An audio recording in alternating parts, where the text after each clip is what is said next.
Hello everyone, good morning सभी को। और 2 दिन बाद फिर से आपका आज एग्ज़ाम हुआ है, यानी कि सेकंड आपके 2 दिन यहाँ पर बीत चुके हैं।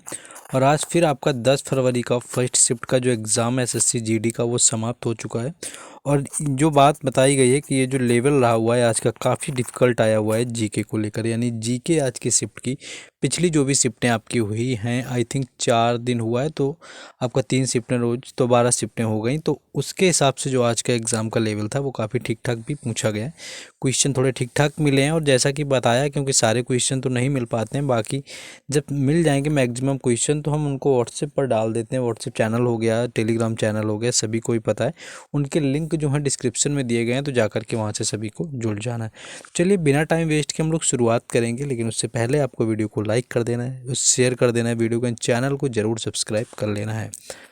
आ जाते हैं पहले क्वेश्चन में। ये क्वेश्चन तो मुझे भी अच्छा खासा लगा कि जब तक भारत से गरीबी दूर नहीं होती तब तक भारत स्वतंत्र नहीं होगा। ये जो नारा है ये किसके द्वारा दिया गया था? तो ये जो नारा दिया हुआ था ये दिया गया था महात्मा गांधी जी के द्वारा। और शायद ही पहले मुझे किसी पीवाईक्यू में मिला हो, ऐसा मिला भी नहीं है, लेकिन ये नारा जो है महात्मा गांधी जी के द्वारा दिया गया था। और यही क्वेश्चन मुझे काफ़ी ठीक ठाक लगा, क्योंकि नारे जो आमतौर पर जो मोस्टली पूछे जाते हैं आपको रिपीट होते रहते हैं, उनके बारे में लोगों को पता होता है कि इंकलाब जिंदाबाद हो गया, तो मुझे खून दो मैं तुम्हें आज़ादी दूंगा, करो या मरो आराम हराम है। तो ये नारे ऑलमोस्ट पता रहते हैं, लेकिन ये थोड़ा मुझे भी नया लगा। तो ये महात्मा गांधी जी का था, और ठीक ठाक क्वेश्चन आपका रहा हुआ है। नेक्स्ट हम लोग अगले क्वेश्चन में आएंगे। नेक्स्ट है कि संविधान का अनुच्छेद 32 यानी कि आर्टिकल 32 है, ये किससे रिलेटेड है? और आर्टिकल अगर मैं 32 की बात करूं तो सभी को पता होगा कि ये हमारा क्या होता है कि जो हमारे मौलिक अधिकार होते हैं, यानी कि जो हमारे फंडामेंटल राइट्स होते हैं, उनके बारे में अगर उनका हमें पूरी तरह से पालन नहीं किया जाता है, यानी उनके साथ छेड़छाड़ करी जाती है, तो हम लोग एक रिट जारी कर सकते हैं, यानी कि सुप्रीम कोर्ट में जा कर के वो करी जाती है आर्टिकल 32 के तहत। और यही जब रिट मौलिक अधिकारों के खिलाफ दायर होती है, जब यही हाई कोर्ट में दायर करी जाती है, तब आर्टिकल होता है 226, यानी कि हाई कोर्ट में रिट जारी करी जाती है 226 आर्टिकल के अकॉर्डिंग, और जो सुप्रीम कोर्ट का है वो करी जाती है आर्टिकल 32 का। तो और ये जब हमारे मौलिक अधिकारों का हनन होता है, यानी कि एक्सप्लॉइट किए जाते हैं हमारे फंडामेंटल राइट, तब ये जा कर के किया जाता है। इस चीज़ को याद रखना है। और बाकी इसी को जो B.R. अम्बेडकर थे, यानी कि भीमराव अम्बेडकर जी ने संविधान की आत्मा भी कहा हुआ है आर्टिकल 32 का। तो ये भी कई बार आ जाता है कि संविधान की जो आत्मा है वो आर्टिकल 32 को किसने कहा हुआ था, तो इस तरह से भी पूछ लिया जाता है। नेक्स्ट क्वेश्चन है कि भारत के वर्तमान में CAG यानी कि नियंत्रक एवं महालेखा परीक्षक कौन है? यानी कि तो यहाँ पर मैं बात करूँ तो करंट का क्वेश्चन था, तो ये संजय मूर्ति हैं। और संजय मूर्ति जो है ये नवंबर 2024 में अभी हाल में ही इन्होंने क्या किया है, CAG बने हैं भारत के। और इन्होंने गिरीश मुर्मू, अगर आपको पता हो, इससे पहले इनके कौन थे, तो वो गिरीश मुर्मू थे। तो आपसे ये भी आगे पूछा जा सकता है कि संजय मूर्ति जो अभी वर्तमान में नियंत्रक एवं महालेखा परीक्षक बने, उन्होंने किसकी जगह ली हुई है? तो उन्होंने गिरीश चंद्र मुर्मू की जगह ली हुई है, नवंबर 2024 में बने हुए थे।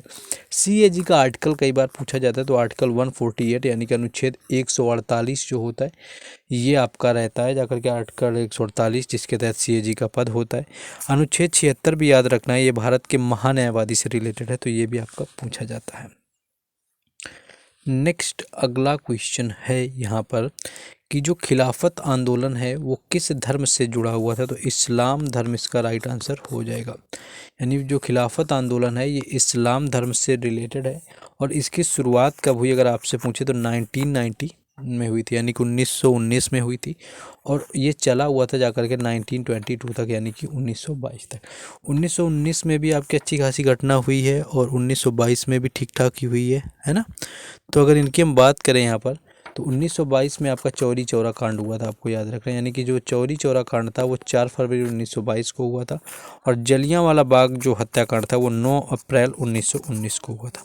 रॉलेट एक्ट भी आपका कब आया हुआ था? तो रॉलेट एक्ट भी 1919 में आया हुआ था, तो इस चीज़ को भी याद रखना है। तो ये जो आपके हिस्ट्री से रिलेटेड आपके ईयर हैं, इनको याद रखना है। नेक्स्ट आपसे पूछा था कि टेनिस कोर्ट की चौड़ाई आपसे पूछी हुई थी। देखिए चौड़ाई की बात करें तो ये एकल यानी कि सिंगल के लिए अलग होती है, और जो युगल यानी कि डबल के लिए जो होती है वो अलग होती है। ये 27 मीटर अप्रॉक्स होती है। और ये जब युगल की बात आती है यानी कि डबल वाली, तो यहाँ पर 36 मीटर होता है, फीट आपका होता है, मीटर में बोल रहा हूँ। तो ये आपका 36 फीट होता है और ये आपका होता है जा करके 27 फीट। इसको याद रखना है। तो ये आपको पूछा गया था।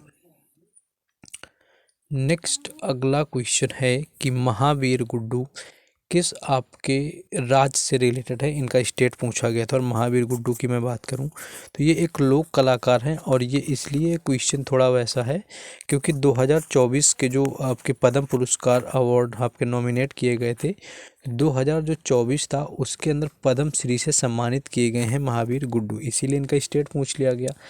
अब आपसे ये भी पूछ सकता था कि महावीर गुड्डू को कौन सा पुरस्कार मिला हुआ है। तो एग्जैक्ट बात करें तो हरियाणा इसका राइट आंसर हो जाएगा, यानी इनके स्टेट पूछा गया है, होम स्टेट यानी। तो हरियाणा राज्य से रिलेटेड है महावीर गुड्डू। तो ये पूछा गया था आपका हरियाणा से। और पद्म श्री इनको 2024 में भी मिला हुआ था, तो इसलिए क्या है कि जो है इनके बारे में आपसे पूछा गया, करंट का क्वेश्चन था। नेक्स्ट जो एक क्वेश्चन आपका आया कि वर्तमान में कैबिनेट सचिव कौन है, तो ये टीवी सोमनाथन है। ये भी क्वेश्चन आपका पूछा गया था। सोमनाथन, टीवी सोमनाथन जो है आपके, ये वर्तमान में कैबिनेट सचिव हैं। और कुछ क्वेश्चन पूछने को मिले, आई थिंक एक सेंसस से क्वेश्चन भी आया हुआ था, जनगणना से। वो 1991 यानी कि 1991 से 2001 के बीच का कुछ जनगणना दिया हुआ था। तो जिनका एग्जैक्ट एग्जाम था वो लोग क्वेश्चन और मैक्सिमम यहाँ पर बताने की कोशिश करेंगे। और एक क्वेश्चन आपका जल से रिलेटेड था, यानी कि जल का जो है कितने प्रतिशत है जो अभी करंट में पीने लायक है, या कुछ ऐसा करके क्वेश्चन एक पूछा गया है। एग्जैक्ट क्वेश्चन तो यहाँ पर नहीं मिला हुआ है, ये क्वेश्चन आपका पूछा गया है। और इसके अलावा आपका क्या रहा हुआ था, हाँ एक ये पूछा था वी का मतलब क्या होता है, और ये साइंस के अंदर था।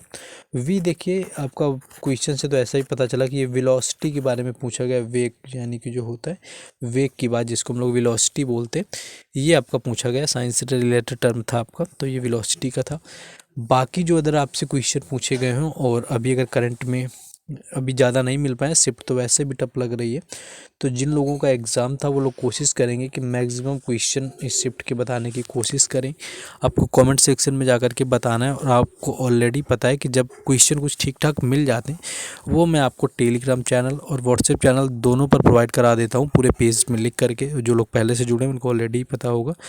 बाकी तो आपका भी रिस्पॉन्सिबिलिटी ये बनता है कि आप ज़्यादा से ज़्यादा टेलीग्राम चैनल को भी शेयर कर सकते हैं और यूट्यूब चैनल को भी शेयर करें और सब्सक्राइब करवाएं, जिससे कि क्या है कि आपको भी अपडेट वगैरह मिलते रहे और हमें भी थोड़ा मोटिवेशन मिलता रहे, ताकि हर शिफ्टों का एनालिसिस यहाँ पर हम आपसे करवाते रहें। तो आपको चलिए मिलेंगे हम लोग सेकंड शिफ्ट में करते हैं, या फिर अगर नहीं होता है तो मैं आपको सारे क्वेश्चन तो मैं प्रोवाइड करा ही देता हूँ। बाकी PDF मैंने सारी शिफ्टों की टेलीग्राम पर डाल दी है, जितने दिन के अभी तक एग्ज़ाम हुए थे। जिन लोगों को नहीं मिली है जाकर के टेलीग्राम से ले लेना है, सारे दिन की PDF वहाँ पर पड़ी हुई है।